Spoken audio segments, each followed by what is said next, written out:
Fala pessoal, bem-vindos ao Geografando, o canal onde nos utilizamos da geografia para compreender o mundo.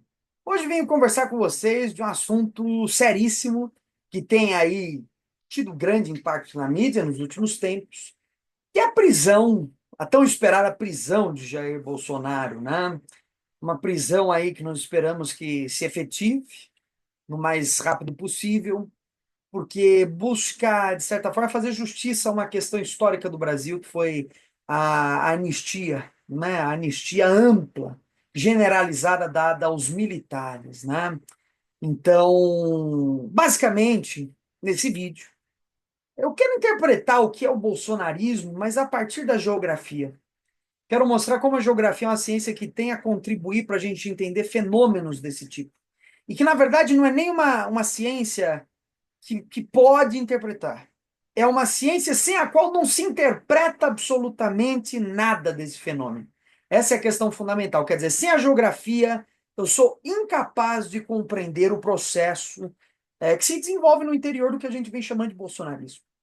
Então, para começar, já vamos ao assunto, né? Bolsonarismo, como fenômeno de extrema-direita e de extrema-direita brasileiro, ele tem que ser compreendido em relação ao sistema mundo. Já entra aqui uma questão geográfica fundamental, sem a qual qualquer análise de um cientista social, ou de um historiador, ou de um filósofo acaba se perdendo, né? E, e veja o seguinte, trabalhar com escalas não é uma brincadeira, né?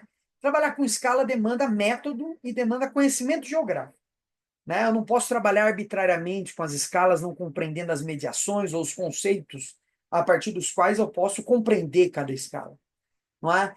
É, Vamos lembrar aí que dos grandes nomes da geografia brasileira, Milton Santos sempre fez um apelo gigantesco às escalas, né?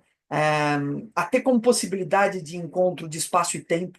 Lembrando lá o Milton Santos, né, no Natureza do Espaço, ele vai dizer que uma das possibilidades de realizar esse tão sonhado encontro entre espaço e tempo, porque muitos anunciam, como Milton dizia, né? Muitos anunciam que espaço e tempo, tempo histórico, espaço geográfico estão em conjunto, né? Funcionam juntos, mas poucos são capazes de demonstrar.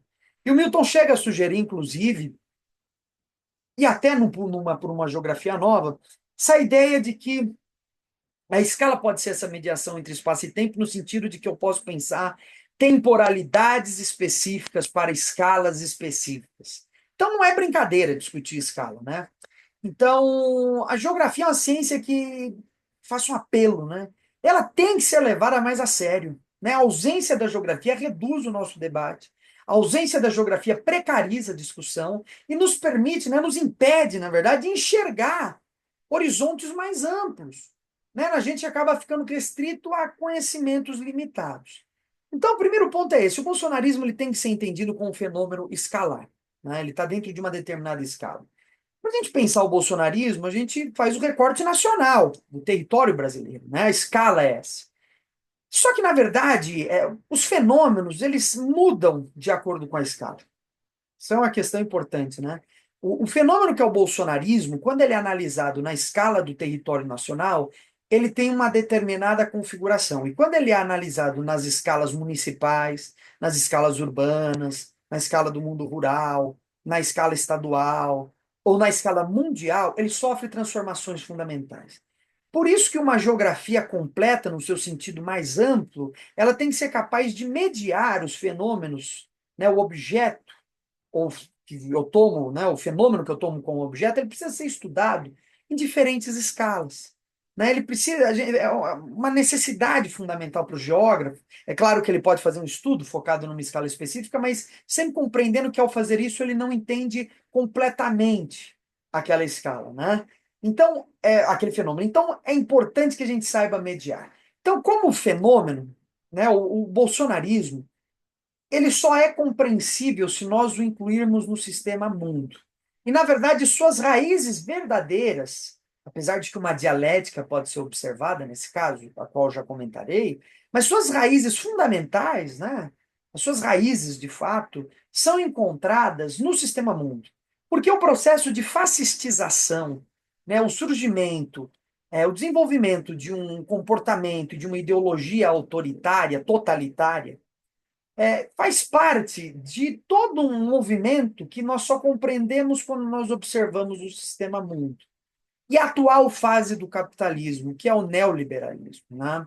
O neoliberalismo é a chave explicativa para explicar essa fascistização e, principalmente, os novos aspectos do radicalismo de direita, né? Esse termo que eu uso não é por acaso, vocês sabem muito bem que o Adorno tem um livro, exatamente, na verdade, nem foi uma conferência transformada em livro pela Unesco, uma conferência curtíssima, né?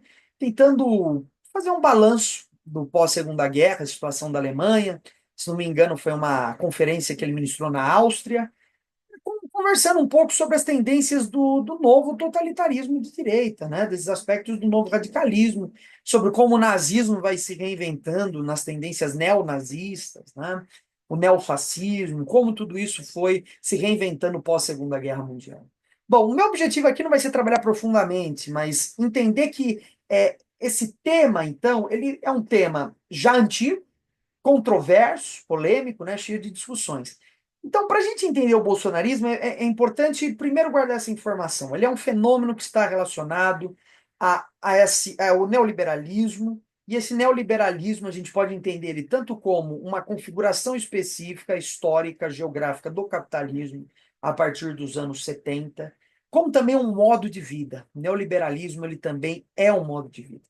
Então, antes de chegar de fato numa discussão mais aprofundada sobre o que é esse neoliberalismo, quais seriam, na verdade, esses aspectos do novo radicalismo de direita que nós vemos, que a gente pode observar surgindo aí no mundo? Então, primeiro, então, é isso, compreender essa mediação de escalas, que o bolsonarismo ele surge no Brasil com a tendência mundial, e que esse totalitarismo, esse radicalismo de direita, ele vem se produzindo nas mais diversas regiões do mundo. É claro que a sua relação fundamental é com a crise, né? E o neoliberalismo é a gestão e também a própria crise do sistema capitalista mundial. Já chegaremos nisso. Antes, vamos ver alguns aspectos que nós temos que considerar aí como relevantes para entender esse movimento político. Então, muito bem. Primeiro, né? O próprio totalitarismo. O totalitarismo é a ideologia do discurso único. Vamos entender desta forma, né? Então, o radicalismo de direita, ele pode ser detectado a partir desse viés. É um viés de discurso único. Ele impede, ele na sua radicalidade, né? E talvez nem radicalidade, né? Mas no seu autoritarismo, porque o radical não necessariamente é autoritário, né? Radical, num sentido, na sua etimologia, diz respeito a voltar às raízes, né? Ao fundamento da coisa mesmo. Né? A gente pode até dizer que os movimentos de extrema-direita, em certo sentido, não são radicalistas, no sentido de que eles não fazem esse retorno à coisa mesma. O seu radicalismo se dá nessa visão única de mundo, né? Mas são superficiais e por isso não chegam na raiz das discussões, né? São movimentos extremamente superficiais. E na sua superficialidade surge a ideia de discurso único, né? E da impossibilidade de se poder fazer o discurso diferente. Então, é típico do bolsonarismo, né? Essa situação onde você tem uma certa. Não seria nem uma gestão, mas uma impossibilidade do discurso diferente.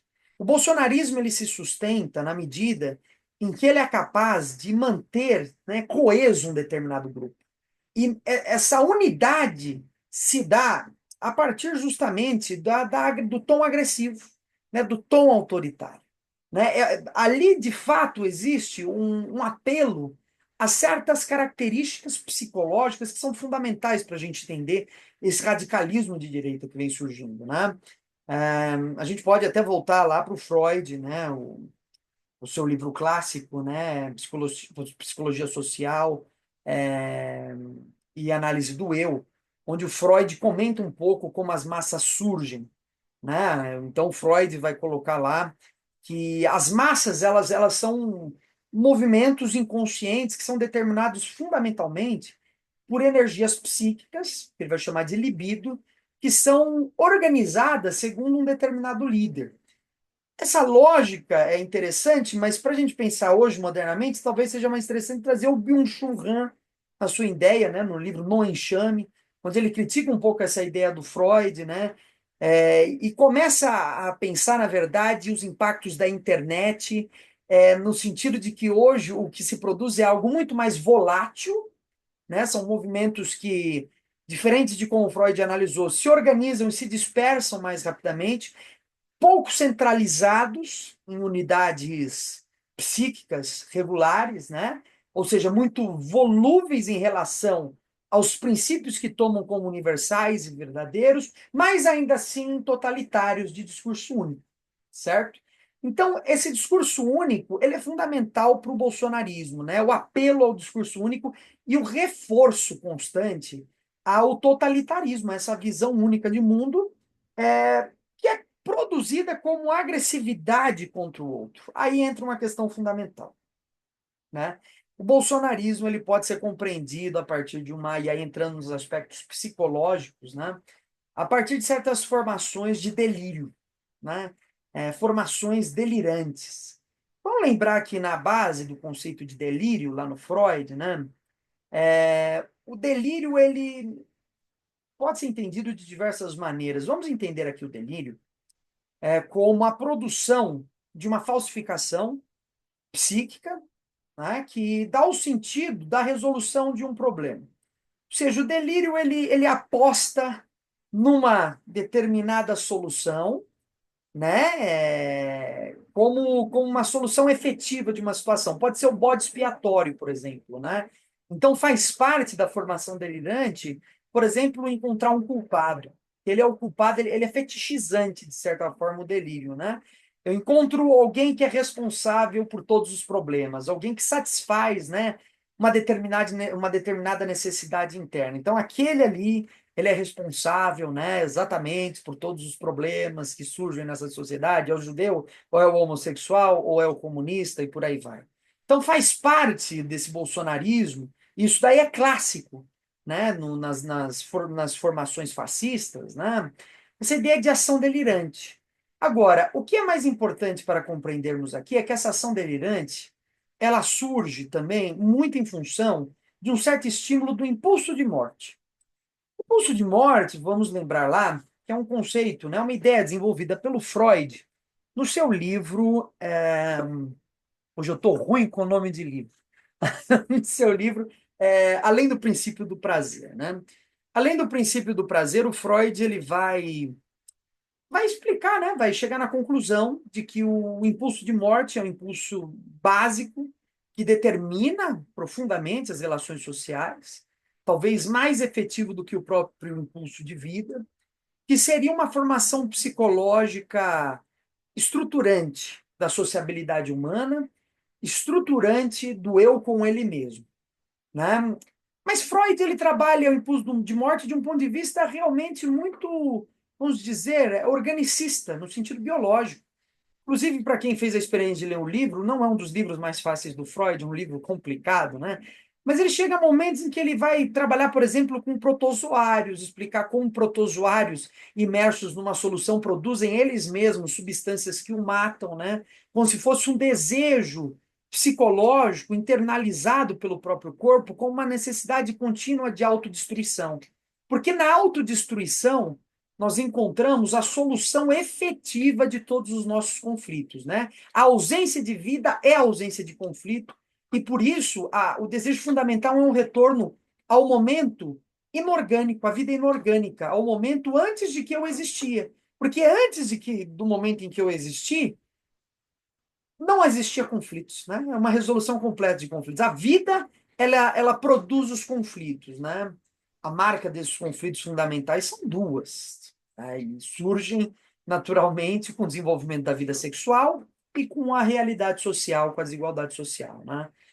Então, é estruturante, né, dos conflitos psicológicos, é bom reforçar, né, que existe aí uma questão que é a sexualidade, e essa questão da sexualidade é a raiz de uma série de questões de conflito no interior da nossa sociedade, conflitos de produção de transtornos psíquicos, né, sexualidade e a organização social, né, o modo de produção.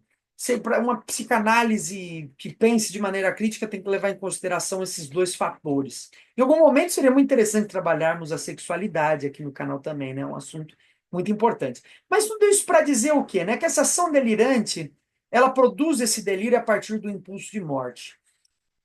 Como que ela produz, né? Então, o impulso de morte, ele é resultado da negação da própria morte no capitalismo. Isso daí é uma discussão do Byung-Chul Han. Então, deixo como referência para pensar esse tema o livro do Byung-Chul Han, filósofo sul-coreano, Capitalismo e Impulso de Morte, né? Então, a negação da própria morte é um fenômeno tipicamente capitalista que é produzido pela fetichização, pela transformação do corpo em mercadoria. Ora, se eu produzo, se o meu corpo é produzido como mercadoria, isso significa que eu busco extrair mais valor do meu corpo. A mercadoria só produz mais valor no sentido de que ela pode se projetar para o futuro, ela pode ser eterna e funcional. O envelhecimento já surge como um problema, né?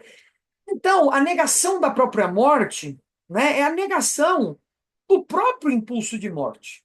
Né? Essa negação da morte, essa ideia de projeção para o futuro, de eternidade, essa busca por tornar-se imortal, tem como consequência, ao negar o próprio impulso de morte, que é direcionado contra os próprios indivíduos, essa negatividade da presença da morte, é transformado, né, na positividade da ausência de morte.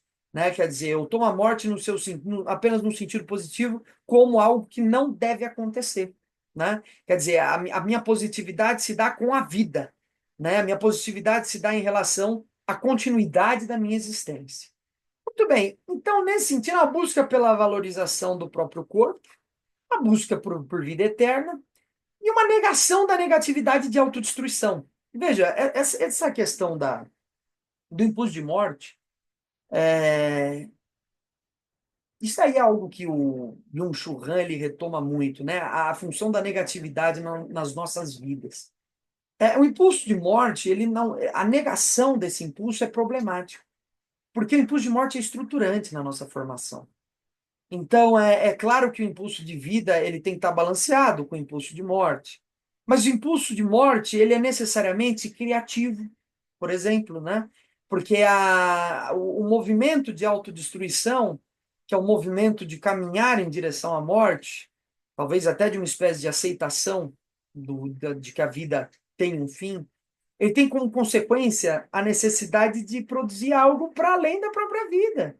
Por isso que ele é criativo, ele produz uma criatividade, né? Quer dizer, preciso escrever um livro, porque eu sei que amanhã eu vou morrer, eu posso morrer, né? Eu preciso compor uma música, eu não posso perder o meu tempo com coisas banais, eu preciso enriquecer o meu pensamento, preciso enriquecer minha vida, porque eu entendo a sua efemeridade, né? E quando eu não dirijo, né? E aí é claro, aqui existem várias questões, né? A gente também não pode tomar esse impulso de morte, ele tem que ser entendido no seu nível de, eu vou usar um termo aqui que não é muito agradável, vamos dizer assim, de uma certa normalidade psíquica, entendendo que o normal é o patológico, né?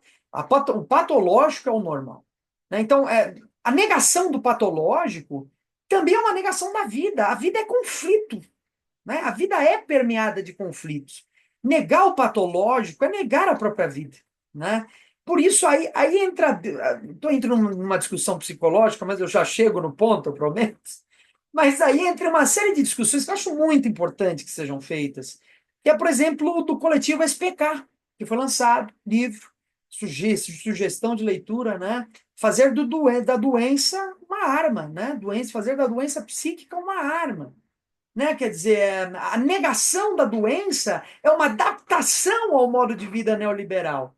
Porque quando eu nego o meu impulso de morte, quando eu nego o transtorno, quando eu nego tudo isso, eu escondo de mim mesmo todos os conflitos que me atravessam para me tornar operacional a este sistema. Isso não pode ocorrer, né? Então, entender que o transtorno ele é fundamental, ele é criativo, ele produz, né, um enriquecimento do próprio sujeito, né? Isso no fascismo é tomado, portanto, da maneira mais banal possível. A negação do transtorno, a negação do impulso de morte, a negação da autodestruição pela produção de uma fetichização de uma vida que, como mercadoria, tem que ser eterna, se transforma necessariamente, né, a partir de uma certa ação delirante, né, num processo de autodestruição do mundo. Então, eu não dirijo mais contra mim esse impulso de morte, tento dirigir contra o mundo. E aí, todo tipo de ódio vai se propagando. Né? Um ódio que, na verdade, é o ódio contra você mesmo que você dirige contra o outro. Né? Quer dizer, o outro torna-se o culpado de todos os problemas. E aí, os bodes expiatórios. E aí, por exemplo, a própria tendência, né? E aí é quase uma vingança dialética desse processo, né? A tendência é suicida. Porque essa negação do impulso de morte, ela se transforma num processo de destruição do mundo, e a destruição do mundo é o retorno da destruição de si. Né? Se agora o meu objetivo é uma destruição do ambiente, acaba me afetando. É um retorno do que eu neguei. Né? Daí também entender um pouco a função da paranoia nesses movimentos. É uma questão também pouco explorada. O Adorno dizia que a paranoia é o elemento fundamental para compreender o século XX. Tá? Psicologia social, ensaios sobre psicologia, psicanálise e psicologia social. O livro do Adorno também é uma ótima referência para a gente pensar aí, porque é exatamente isso, o mecanismo paranoico, ele justamente se produz pela negação. É a negação de um determinado desejo, não é? Que retorna no mundo através de transferências, né? Eu transfiro isso para o mundo, que retorna como algo que me assombra. Né? Também há um certo mecanismo paranoico nisso tudo, quer dizer, a negação do próprio impulso de morte, que é desejo, faz parte do conjunto daquilo que afeta nossos desejos, retorna no mundo como um impulso de morte autodestrutivo. Então, é característico, isso daí também é uma discussão que o Adorno faz, essa tendência ao suicídio, né? É uma discussão que também está lá nos aspectos do novo radicalismo de direita, porque há uma tendência de destruição, de autodestruição. Não é? E nessa tendência de autodestruição, que é dada pela negação do impulso de morte, somada ao discurso único, então é uma tendência apocalíptica de mundo. Então é muito característico da extrema-direita uma espécie de complacência com o fim do mundo. Quer dizer, o mundo vai acabar, é isso mesmo. Por enquanto, a gente leva como vai, pode levar, mas a tendência é isso: o mundo vai acabar e está tudo bem. A gente espera que seja isso mesmo e que não se vê alternativa. O discurso único impede a visão de uma alternativa, enquanto o impulso de morte leva a uma tendência autodestrutiva global, tanto em relação ao mundo e, portanto, contra eu mesmo, porque destruir o mundo é também um processo autodestrutivo, porque me afeta, né? Quanto em relação ao outro, encontrar bodes expiatórios, né? Então, esse ódio dirigido, né? Justamente porque aí a gente pode falar nesse sentido, os movimentos de extrema-direita, o que eles produzem é, de fato, uma gestão dos desejos. Isso é a essência também do neoliberalismo, também é um sistema de gestão dos desejos, né? Então aí a gente já entra no próximo ponto. O neoliberalismo. O neoliberalismo ele pode ser entendido de diversas formas. Eu não vou abordar aqui de fato a dimensão total do que eu poderia abordar do neoliberalismo, é muito longo esse tema. Né? Agora eu estou escrevendo meu quarto livro, onde é um livro sobre educação, mas ele está dividido em duas partes, e a primeira parte desse livro é só um estudo sobre neoliberalismo, porque eu quero mostrar como o neoliberalismo afeta a educação. Para isso, eu tive que desenvolver o máximo possível essa ideia de neoliberalismo. Então, ele tem dimensões gigantescas que poderiam ser abordadas em muitos cursos, né, diferentes. Então, aqui, na verdade, eu vou me satisfazer com algumas definições mais simples. Primeiro, entender que o neoliberalismo ele é uma gestão da crise. E mais ainda, o neoliberalismo é a própria normalização e a crise em si. Não é? Então, esse aspecto do neoliberalismo é fundamental, né? Porque o neoliberalismo ele é a normalização. Né? Quer dizer, a precarização do trabalho surge como normalização. Né? O modo de vida precarizado, a destruição do meio ambiente, né? Os problemas psíquicos, tudo isso é normalizado. Então, recomendo muito, né, o novo livro do professor Vladimir Safatli também, que vocês leiam lá, Alfabeto das Colisões, onde ele vai falar do neoliberalismo segundo vários eixos, várias crises em conjunto e interconectadas. Algumas aqui eu acho das mais importantes. Primeiro é uma crise psíquica, mas ele normaliza essa crise. Então, entende-se que todos esses transtornos eles vão se normalizando no sentido de que a função da psicologia hoje qual que é? Fazer com que o indivíduo retorne para a sociedade. Né? Esse indivíduo tem que retornar para a sociedade, para o mundo do trabalho, para continuar sendo explorado. Não é? Então, crise psíquica, crise política. Então, cada vez mais essa política de normalização da crise tem levado à extremização da direita, não a da esquerda. A esquerda não tem tomado o caminho do extremismo.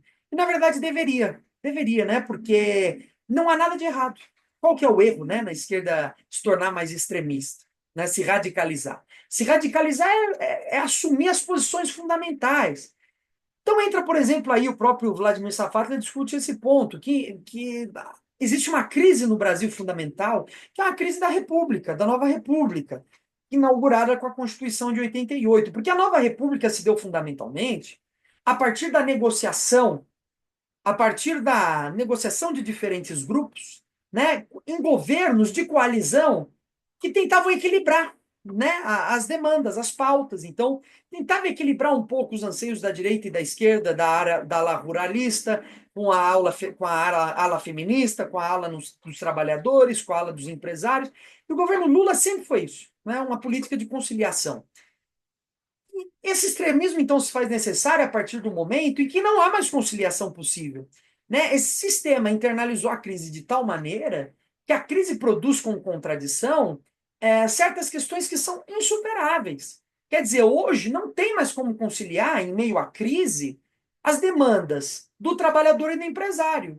Não tem como conciliar, por exemplo, não tem escala 6 por um, não tem como você conciliar aqueles que pedem o fim da escala 6 por um com os interesses dos empresários. Não tem. Você vai ter que tomar uma posição. Então é muito importante que a esquerda aprenda também a se radicalizar no sentido de assumir como suas pautas fundamentais e sair de políticas conciliatórias que buscam, não, mas vamos ver os. Quer dizer, assumir como um projeto nacional, de fato, que realmente interessa para a classe trabalhadora, sem ficar fazendo mediações, e hoje não chegam a lugar nenhum. Né? São conciliações que hoje dão com a cara na parede, porque não tem conciliação possível. E acaba gerando o quê? Conflitos políticos mais intensos e perda de autoridade política da esquerda. Porque enquanto a direita, na sua radicalização, né, vamos entender aqui pelo menos essa, vamos colocar a radicalização, não tem problema, no seu processo de se tornar extrema, vamos dizer assim. Nesse processo de se tornar extremista, a direita assume pautas que a partir das quais essa direita não recua. Então, isso daqui é um eixo central da direita, por exemplo, a defesa dos interesses da propriedade privada, e aí a defesa dos interesses de, por exemplo, diminuir imposto sobre grandes fortunas, né? É, em privatizações, tudo isso é tomado com um projeto altamente central. Quer dizer, não há um recuo. O que é dito é de fato levado em consideração e levado adiante. Enquanto que a esquerda não, nessa política de conciliação, promete coisas que depois não cumpre.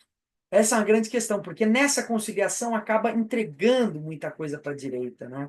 Então é necessário um movimento de retorno, né? Isso daí é de retorno a esse radicalismo. Isso é típico da crise política em que nós vivemos e crise ambiental, né? Pelo menos essas crises aí, podemos também falar de uma crise epistemológica para finalizar, mas a crise ambiental, ela é fundamental, né, para a gente compreender o atual estado de coisas hoje, né? E faz parte do impulso de morte, da negação de uma possibilidade de outra alternativa produtiva. Então não tem outra alternativa. O processo é esse, o mundo vai acabar, ou pelo menos vai se precarizar no nível que tudo vai ficar muito difícil, as mudanças climáticas vão ocorrendo e ninguém absolutamente está nem aí, né? Tendência de suicídio, né? Tendência de autodestruição.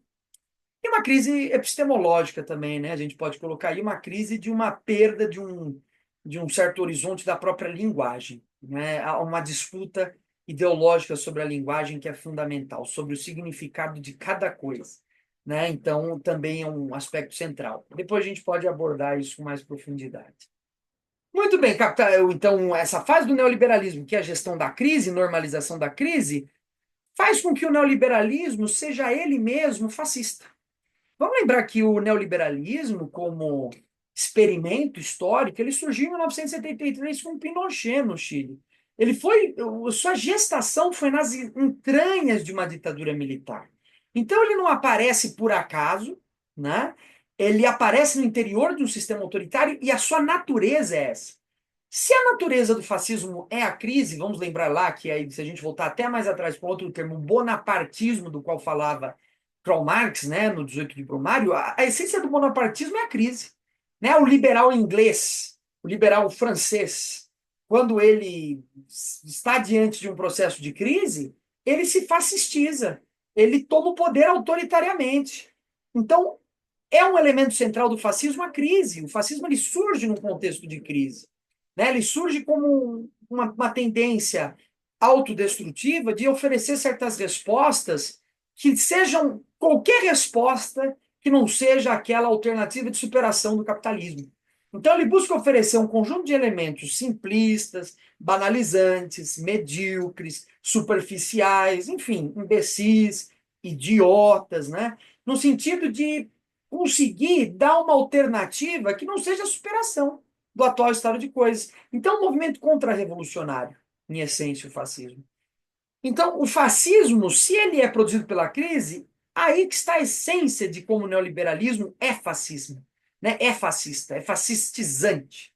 Né? Não é a mesma coisa, mas ele tem um elemento fundamental nele que é o fascismo. Se ele é a normalização e gestão da crise, é no interior do próprio neoliberalismo que o discurso totalitário fascista tem livre propriedade, livre possibilidade de se produzir, certo? É no interior dessa própria gestão econômica, certo? Muito bem, agora vamos entrar agora na geograficidade do território, né? Agora dando toda essa contextualização teórica, né? E veja aí, né? Hoje, própria geografia ou qualquer outra ciência, né? Quando eu digo que a geografia ela é fundamental para compreender o mundo, né? Sem ela você não compreende o mundo, não quer dizer que ela sozinha também compreenda, certo? O cientificismo nos faz pensar que as ciências elas são isoladas, e não são. Né? Por isso que eu acho que a filosofia que a geografia é uma filosofia, não uma ciência. Ela é, antes de tudo, menos uma especialização do conhecimento. Ela tem uma perspectiva não de especialização, mas de generalização. Enfim. Então, tampouco a geografia sozinha vai conseguir explicar o mundo. Né? Então, sempre que eu for falar de geografia, eu preciso trazer a história, trazer a filosofia, trazer as ciências sociais, trazer a psicanálise, senão eu não consigo. E vice-versa. Né? As ciências sociais também vai tentar compreender o mundo, se deixa a geografia de lado, não compreende de fato as relações. Né? Então, o ideal é que a gente consiga juntar tudo. Né? Então, vamos pensar um pouco a geograficidade da crise, pensando na ideia de crise do território. Então, os territórios. Então, quando eu falo de crise do território, não é no sentido de que os territórios nacionais estão diminuindo. Na verdade, acho que ele está sendo reforçado no período de globalização, no sentido em que, quanto mais as contradições econômicas crescem, pior se tornam as disputas territoriais. Né? Então, a geograficidade da crise, essa crise do território, é o quê? Os territórios surgem como elementos fetichistas da resolução da crise. Porque esses territórios se tornam margem de acumulação de capital e influência. Né? Então, a disputa do mundo torna-se elemento fundamental no interior das próprias disputas capitalistas e entre o bloco capitalista e chinês. Né? Então, dentro do próprio bloco capitalista, e a gente vê aí essa crise entre Estados Unidos e União Europeia, por exemplo, ou Estados Unidos com o terceiro mundo. Né? Então, dentro do próprio bloco capitalista, quanto em relação ao capitalismo e o modo de produção chinês, que eu não vou me limitar a dizer que ele é modo de produção chinês, não vou nem assumir como socialista ou capitalista, que isso é outra discussão, produz uma série, né, de questões que levam a uma crise que o filósofo Vladimir Safatli não percebeu, por nossa culpa até um pouco, inclusive, porque os geógrafos nunca se colocam, né? Que é uma crise que se dá no espaço, uma crise do próprio espaço. Do que a gente entende como geografia e como espaço. O neoliberalismo inaugura essa crise. Inaugura essa crise no sentido de que se perde a noção das próprias formações nacionais, que começam a perder o sentido, no sentido de que o nacionalismo, historicamente, se deu a partir de uma dialética entre imperialismo, colonialismo, racismo e a própria formação nacional, e aí lá é o David Harvey, e isso vai se perdendo, vai se transformando, no sentido de que o horizonte neoliberal é um horizonte de produção de um espaço marcado pela própria crise. O espaço entra em crise tanto no seu nível epistemológico, ou seja, na noção que eu tenho do que é esse próprio espaço, quanto no próprio nível da sociabilidade, né? Então, no nível da sociabilidade, por exemplo, né, é, o território ele vai sendo, ele sofre processos de transformação, principalmente pelo modo como agora a globalização inaugura um sistema de rede, né? Um espaço em rede. Aí entra o que o Milton Santos chamou, por exemplo, de verticalidades, né? Então, hoje, há uma sobreposição completa de escalas, não é? E essa sobreposição de escalas ela nos leva a uma espécie de, até o que o Milton Santos vai depois chamar de esquizofrenia do espaço, né? Mas, enfim, leva à produção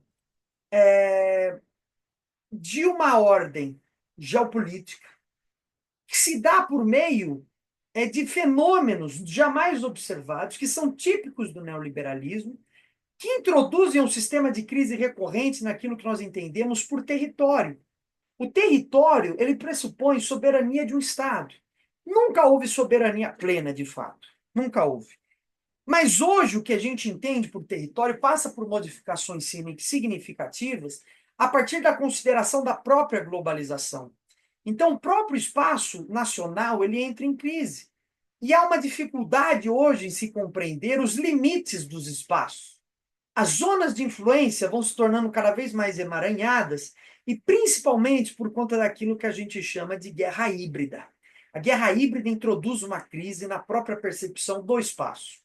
Né? Porque agora eu tenho processos que se dão em várias escalas e que produzem diferentes formas de sociabilidade, onde o sujeito é atravessado por diversas escalas diferentes. E o nível da sociabilidade não se restringe mais ao nível do local, ao nível do municipal, do estado, mas é atravessado por todas essas escalas, né?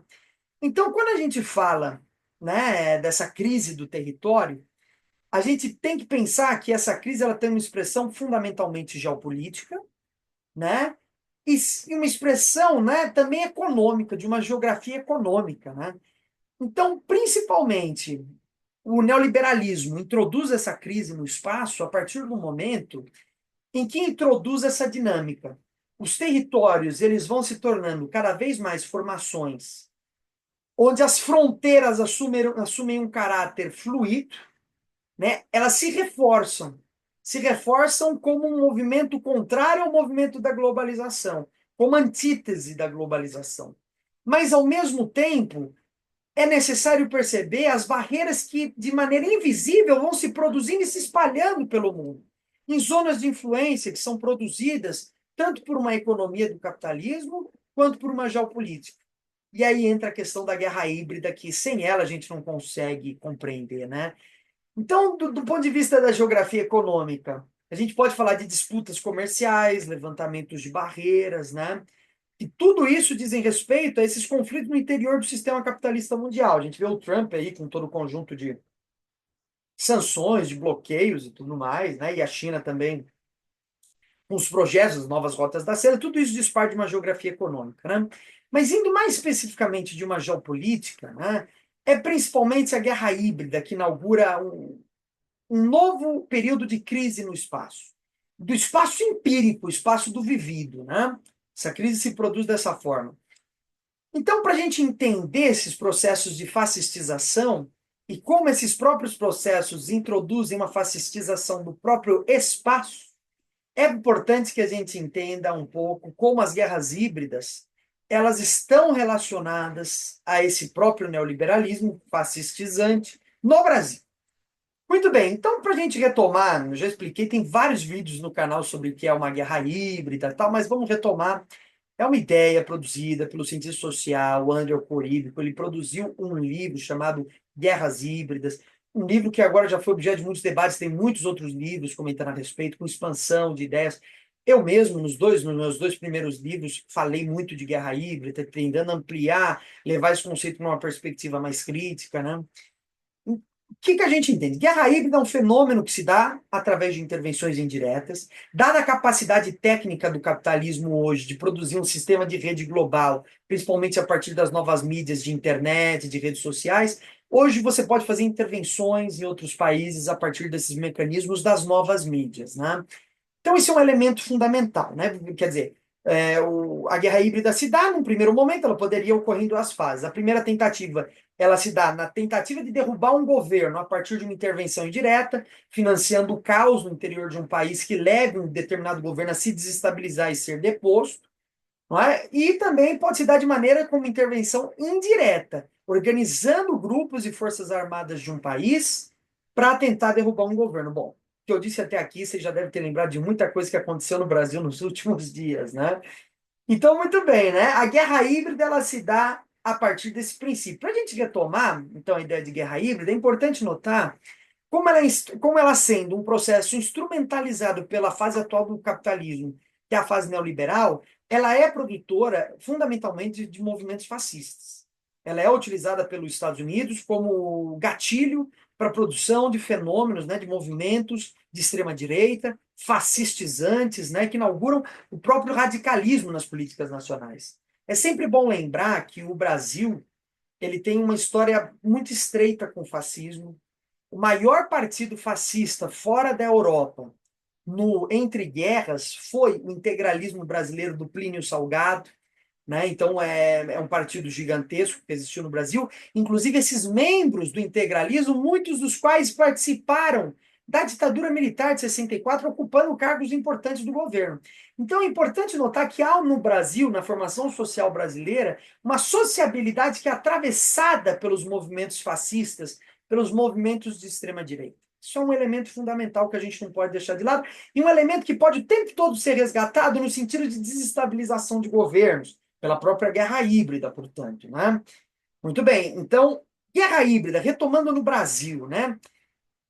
A gente pode considerar alguns momentos. Existem aqueles que são contrários à ideia de guerra híbrida, eu compreendo, mas eu sou um defensor desse conceito, até porque eu sou essencialmente miltoniano, entendo a guerra híbrida como uma técnica, e eu compreendo que a possibilidade de unir espaço geográfico e tempo histórico é a técnica, né? Estou com Milton nessa, por enquanto. Não sei amanhã, mas por enquanto o que eu confirmo, o que eu penso é isso daí.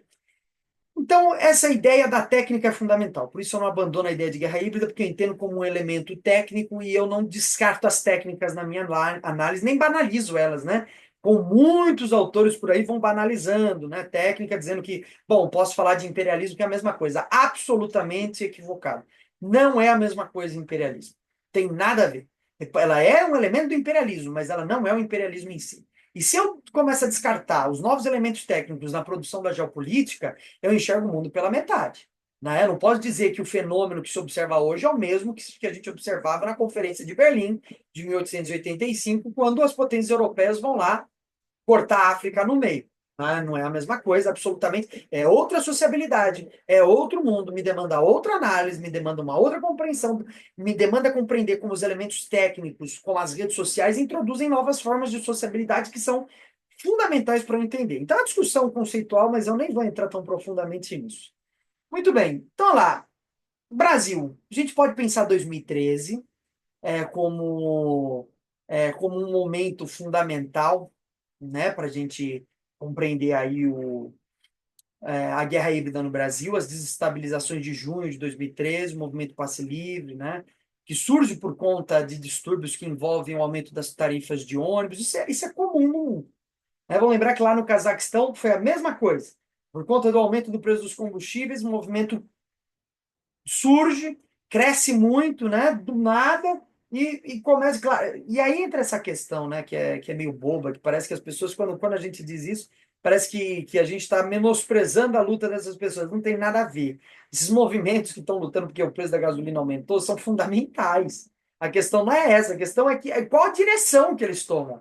Eles são fundamentais, só que a direção que eles tomam pela guerra híbrida é uma direção de fascistização da política, e não uma dimensão de superação das crises estruturais do capitalismo. Essa é a questão fundamental. Então, 2013, a gente tem esse processo, muitos vão atribuir 2013 com o próprio surgimento do bolsonarismo, por isso a guerra híbrida tem uma relação fundamental com o fascismo. Vejam aí, né, 2013 é a semente que vai plantar o bolsonarismo como um viés de possibilidade de substituição da visão de mundo do PT, né, desse desencantamento do mundo a partir da acusação do fetichismo da corrupção brasileira, né, que é um fetiche, como se o grande problema do Brasil fosse corrupção e pública, quando na verdade a gente sabe que o problema real, além do capitalismo, né, mas nos seus aspectos específicos, é uma corrupção privada, mais do que uma corrupção pública. Toda a raiz de corrupção pública vem do setor privado, não é? Enfim, então, desde 2013, essa sementinha do bolsonarismo é plantada, né? Depois, então, guerra híbrida, esse é o elemento geográfico que pode explicar o surgimento do bolsonarismo no Brasil. Como a guerra híbrida, ao ser fasticizante, produziu o bolsonarismo como um elemento político alternativo ao petismo, certo? Então, 2013, 8 de janeiro, vamos lembrar lá que o exército, no 8 de janeiro, ficou dividido, né, nesse 8 de janeiro de 2023, foi um período, né, em que vários manifestantes invadiram, vocês sabem, né, o Congresso Nacional, depredaram tudo. Aquilo foi entendido como uma guerra híbrida, alguns analistas internacionais pontuaram que aquilo ali foi uma guerra híbrida, que houve envolvimento externo na produção desse conflito. Não quer dizer que não tenha contradições nacionais, mais uma vez, né? Quer dizer, às vezes até por uma certa ingenuidade com a própria geografia, muitos cientistas sociais, quando eu proponho isso, né? Já teve debates na USP, vem colocar o fato de que, bom, mas você está desconsiderando porque são pautas legítimas, mas é óbvio. A questão é que a pessoa não sabe nada de escala. Então, pense que quando eu assumo a escala da guerra híbrida como um movimento que é externo ao Brasil, eu estou dizendo que só aquilo importa e que não tem contradições nacionais. E tem, certo? Então, teve contradições nacionais, claro, teve problemas, teve corrupção no PT, teve má gestão, uma esquerda fraca que nunca conseguiu se posicionar na radicalidade dos seus argumentos, que foi fazendo muita conciliação, tudo isso produziu esse monstro que é o bolsonarismo também, além da guerra híbrida, né? Mas é um elemento de geograficidade a guerra híbrida que eu estou analisando aqui, né?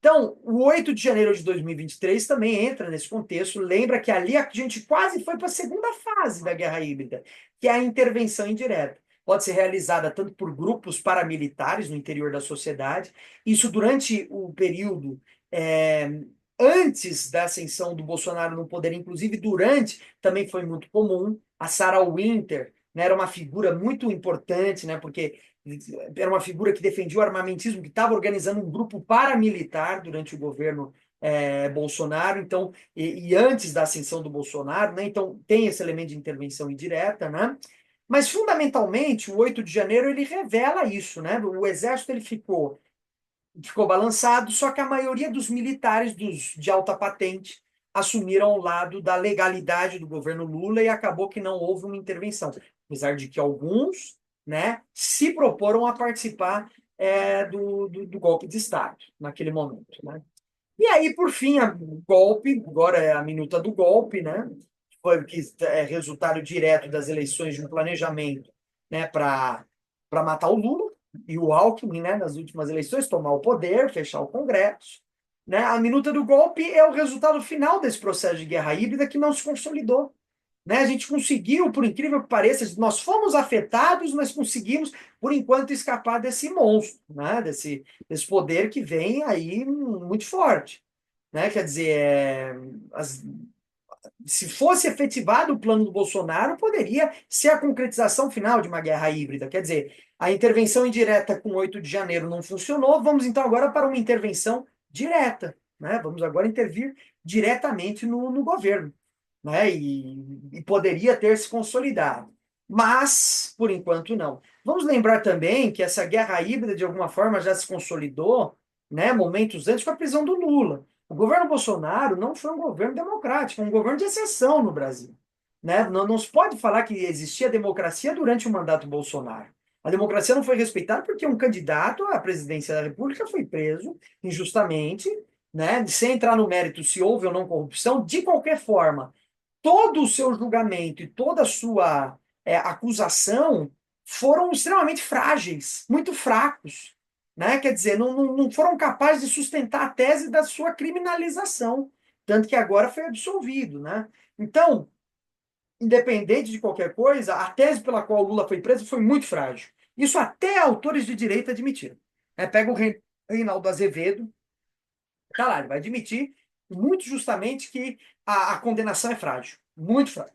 Bom, então já houve esse estado de exceção e a gente voltou a uma tentativa de normalização política com a eleição do Lula, que se concretizou e quase não se concretiza porque a guerra híbrida ia acionar a fase da intervenção indireta. Então, essa geograficidade é fundamental para a gente entender os movimentos fascistas no interior de um sistema de uma geopolítica mundial que financia esses setores. E aí, é claro, a gente entra aí na própria geopolítica americana, né? Quer dizer, a importância do Brasil, né? A gente começar a analisar aí, né, a importância do Brasil como do ponto de vista geopolítico, a gente consegue perceber outras questões muito importantes. Então, olha lá, o Brasil ele tem uma importância regional para os Estados Unidos. Vamos lembrar que os Estados Unidos ele ainda assume muito das ideias do geopolítico nazista Karl Hochschofer e entende a América Latina como a pan-região, ou seja, uma região estratégica de segurança, que não pode ser tomada por nenhum poder contrário aos Estados Unidos, tem que ser um quintal dos Estados Unidos, tem que ser desestabilizada, tem que ser destruída economicamente. Isso está lá no Spykman, né? Destruir as economias, o Nicholas Spykman também, geopolítico, destruir as economias da América Latina. Só assim os Estados Unidos conseguem manter sua hegemonia. Ele fala claramente isso, com todas as palavras, né? E é um dos principais geopolíticos estadunidenses, né? Então, garantir a submissão do Cone Sul é fundamental. E aí entra um outro cientista social equatoriano maravilhoso, Agustín Cueva, que vai colocar esse próprio processo de fascistização da América Latina como elemento geopolítico. Ele vai dizer as crises econômicas que surgem no interior dos Estados Unidos, como crise estrutural do capitalismo, são crises que levam ao processo de fascistização da América Latina. Né? Então, entra mais uma vez esse elemento geográfico na explicação do fascismo e do bolsonarismo no Brasil. Bom, então Bolsonaro ele é um resultado direto das contradições do neoliberalismo e do capitalismo, né? Ele produz, ele é a contradição produzida no próprio fato de que o neoliberalismo assume a crise como horizonte de normalidade. Então, para sustentar essa normalidade, essa pseudonormalidade, é preciso um movimento extremista, né? Que retome então a crise como horizonte de normalidade, que normalize a perseguição, que normalize a matança, né, que normalize a agressão contra o outro, né, tudo isso surge nessas figuras históricas que precisam defender essa normalização operada pelo sistema, né? Então, existe uma necessidade de garantir a acumulação de capital através do fetiche do território fetichizado, território no capitalismo ele é fetiche, né? Quer dizer, ele é tomado como possibilidade de extração de mais valor, como mercadoria, né? E por isso o território brasileiro precisa ser uma ocupação indireta, né? Que agora, nessa fase de guerra híbrida, não compensa mais ocupar diretamente um território. Né? A nova forma de colonialismo, ou de neo-imperialismo, está justamente porque agora você não precisa ocupar diretamente, você pode simplesmente, indiretamente, influenciar a política a seu favor num determinado território. Isso só foi possível por causa das novas técnicas que existem hoje, né? Muito bem, então também é bom lembrar que existe uma historicidade desses movimentos no Brasil. Operação Condor é um exemplo, né? Então, a Operação Condor foi todo esse conjunto de movimentos entre os anos 60 até os anos 80 realizados pelos Estados Unidos, no sentido de instaurar ditaduras militares na América Latina, né? E durante esse processo, né, o que que a gente tem, né? A gente teve no Brasil essa ditadura militar, que durou de 1964 a 85, e como resultado, o Brasil produziu uma ampla anistia a esses setores militares, ou seja, um amplo perdão. Estão perdoados pelos crimes que foram cometidos. Então, hoje, o que nós estamos fazendo em relação ao Bolsonaro, que é de fato condenar um ex-presidente da República e todo o grupo do alto esquadrão do Exército, inclusive até ministros que participaram desses movimentos, é fundamental, porque é a chance que a gente tem de cortar a cabeça da serpente do fascismo. Que é uma serpente que a gente deixou ser engordada ao longo de todo esse processo de anistia, de perdão.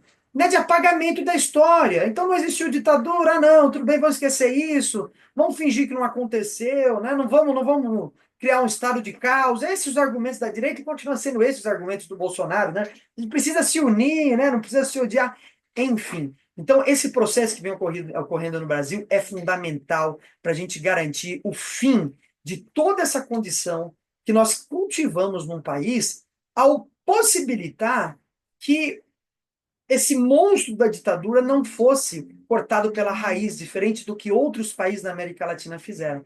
A gente deu espaço para que esse monstro fosse se renovando e crescendo, um monstro que já é antes de 64, com o integralismo brasileiro e o Plínio Salgado, e que a gente mantém nessa formação social brasileira com normalidade, normalizando, não pode ser normalizado. Então, nesse ambiente é fundamental que exista um amplo processo de condenação, de todos aqueles que participaram desses movimentos fascistas, né, de derrubar o poder, de derrubar um candidato eleito democraticamente. Isso é fundamental para o Brasil como sociedade, como nação. Isso daí é fundamental. Muito bem. Então, é fundamental que a gente produza uma consciência nacional que nos eduque, nos conscientize para além dessa ditadura que a gente ainda parece como algo mal digerido na formação brasileira, algo incompreendido, né? Quando a gente escuta pessoas dizendo, ah, no tempo da ditadura era bom, a gente tem fundamentalmente a noção de como foi mal digerido, como foi mal compreendido e interpretado, né? Muito bem, pessoal. É isso. Né? Entender o bolsonarismo a partir desse viés geográfico é compreender não só a questão das guerras híbridas, mas entender como o Brasil, incluído no sistema mundo, ele faz parte, sua formação social está no interior de processos fasticizantes, que são característicos da crise estrutural do capital e do próprio neoliberalismo, que normaliza toda essa situação. Então é fundamental incluir o fascismo nesse horizonte e compreender as características do próprio fascismo brasileiro, né? Uma coisa que eu não entrei aqui com grande profundidade são as próprias características e peculiaridades do fascismo brasileiro, quer dizer, diferente de outros países, como na escala nacional se produzem certas contradições, né? Apesar de que eu analisei questões lá do integralismo para cá e por aí vai, né? Mas isso fica um assunto para uma próxima discussão. Por enquanto é isso, pessoal. Comentários, discussões, né? Curtam o vídeo, compartilham, deixem seu ódio aí, né? O ódio educado, por favor. E até uma próxima.